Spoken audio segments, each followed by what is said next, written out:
Hey everybody, I just want to talk to you today about something horrendous that could happen to you while selling online.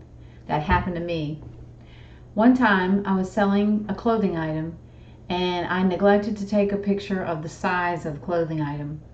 When the clothing item reached the recipient, they told me that I shipped them the wrong size and that my ad was right, but the item I shipped was wrong. Therefore, the picture must be wrong. But I had never taken a picture of the size, so I had no way of protecting myself. So anyways, she insisted that she couldn't wear the size that I sent her and wanted a full refund. So she sent the item back, and basically she sent me back her pair of pants. And basically she has my pair of pants for free, because she sent her size 6 pants back and kept the size 8 and told me that I sent her a size 6. The lesson from all this is always make sure you take a picture of the size tag.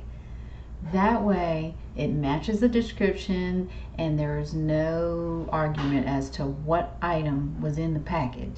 Another atrocious thing that happened to me is one time I sent some very nice candlesticks that were originally purchased from Pier 1 Imports. They were about 2.5 feet tall. They're pretty expensive and I was selling them for a super good price, but they're fragile and they're very high quality. So I made extra sure that I wrapped them up in a crap ton of shipping supplies in bubble wrap and lots of packing paper with tons of cushion, top, side, bottom. I was pretty secure with my package and that it would arrive safely. Okay, so the woman receives the package and approximately 20 so days later, she tells me that it was received broken. Now keep in mind how much time has passed. If you receive an item and it's broken, you're going to reach out to your buyer right away because you've got a problem and you want your money back. But in this case, she hesitated for a long time. What I think happened is either one, when she dropped the candlestick, it fell out of the wrapping paper and it broke. Okay, or two, she put it up somewhere and it fell and it broke. And she's trying to get her money back. I can't even tell you the feeling that comes over you as a seller when someone tells you their item arrived broken. In some cases it's true, it happens, but in this case 20 days later, in some cases like this one, you have to use your gut and make a decision for yourself as to whether you made the mistake or the buyer is trying to get one over on you. In this particular case, she was trying to get one over on me. So I told her, please send them back so I can inspect them. She never sent them back, so therefore I didn't have to refund her money back, thank goodness, because I knew it was a scam to begin with.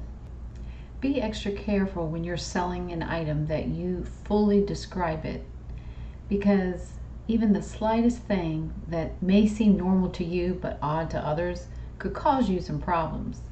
I don't want to sound like selling is a pain in the ass. All I'm saying is cover all your bases. And I'll give you an example. Here's a little mini steamer that you can get at Bed Bath & Beyond for $19.99. Somebody might get this cord and say, you didn't tell me that the cord was all curled up. Well, take a picture of it and just mention it, that the curl might be a little twisted up. It will protect you in the long run, because there are people out there that will try anything they can to get out of a potential sale if something were to be not what they expected. But it's in the picture, they should have been able to see it ahead of time, but it does happen. Basically, if you have any item that has a defect, whether it be a hole, a stain, a rip, a tear, or anything that may potentially be a reason why somebody wouldn't want it, point it out. It's not like you're going to lose sales, but you're being honest up front and you're covering your butt for anything that could happen to you in the future. These are just a few examples. I'm sure I could think of more, but I don't want you to think that selling is uncomfortable and is a pain in the butt. It's just these things can happen every once in a blue moon, and I want you to feel protected. And so this is just a summary of the kind of things that can happen to you while selling on a site like eBay, where your reputation is very important and someone can bring down that reputation very quick.